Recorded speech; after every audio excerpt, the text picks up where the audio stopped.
Welcome back to the Think Strong Bible Study. All right, let's just jump right into it. I want to ask you a question. What if being blessed isn't what you think it is? What if everything we've been told about blessings, having all this stuff, is missing the point entirely? We're going to dig into this idea that maybe, just maybe, being truly blessed has way more to do with who you are becoming than what you have. So first things first, we've got to redefine what we even mean by blessed. Pastor Mike Jr. has this powerful phrase. He calls it the deception of possession. And isn't that just it? It's this trap we all fall into, right? Where we get so focused on having things that we completely forget about being the person God is shaping us into. And look at this. This really breaks it down. On one side, you've got the world's view. Blessed means having more stuff, more money, more, well, you name it. But then you look at God's view, and it's a complete 180. It's not about having more. It's about being more. It's about being more positioned, more strengthened, and more favored to actually walk in your purpose. It's a total mindset shift from what's in your hands to what's happening in your heart. So here's our working definition for today. To be biblically blessed, it means you're divinely positioned, you're internally strengthened, and you're externally favored, all so you can accomplish what God put you here to do. See, it's all about your position for His purpose, not your possessions for your pleasure. Okay, now this quote right here, this one hits hard. The true sign of a blessing isn't that life gets easier, it's that you get stronger. Wow. Think about that for a second. It completely flips the script on what we think a blessing looks like. It suggests that God is more interested in building your character before He builds your bank account. The real evidence of a blessing isn't that all your problems disappear. It's that you've been given a new strength to stand firm right in the middle of them. And this leads to such an important question for all of us. When you look at yourself, are you judging the you right now against some future, perfect version of you that doesn't even exist yet? So many of us do that.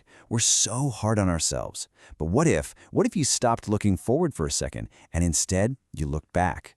Compare the now you to the old you. I bet you'll see just how much stronger you've become. And that strength, that is the blessing we've been talking about. All right, let's move into our next section. And I got to tell you, this idea is a real game changer. What if God's blessings don't always come by adding things to your life? What if sometimes the biggest blessing comes when He starts taking things away? And this quote really sets the stage for it.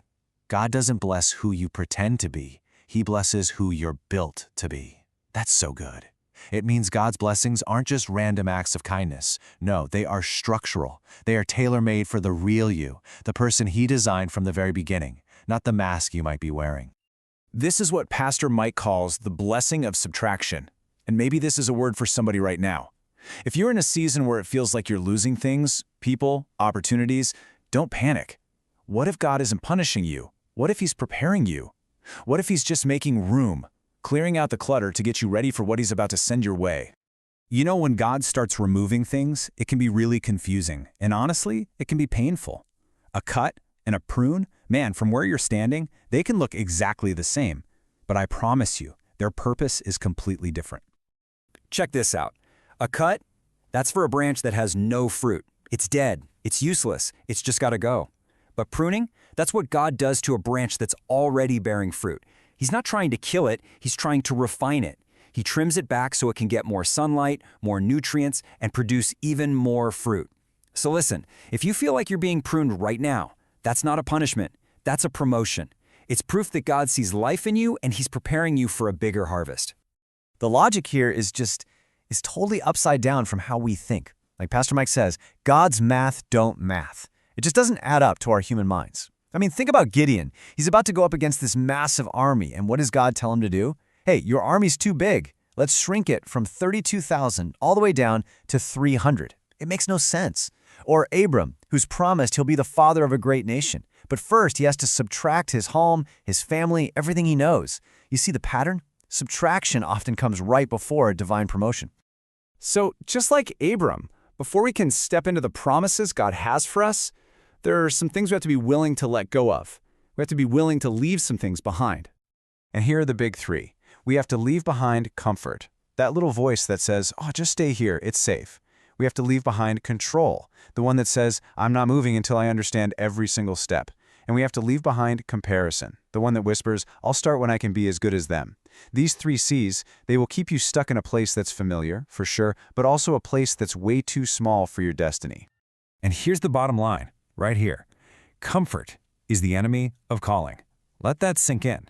Your calling from God is almost never going to be found inside your comfort zone. He is constantly, consistently calling us out of what's comfortable and into what Pastor Mike calls the growth zones.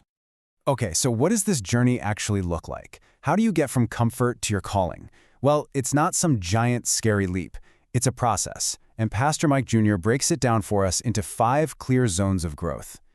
And here's the roadmap. First, you're in the comfort zone. It's safe, but nothing grows there. Then to move forward, you have to step into the fear zone. This is where all the excuses pop up, all the what-ifs. But if you push through, you hit the learning zone. This is where your faith has to get bigger than your formulas. You stop saying, I don't know how, and start saying, I know who. And from there, you enter the growth zone.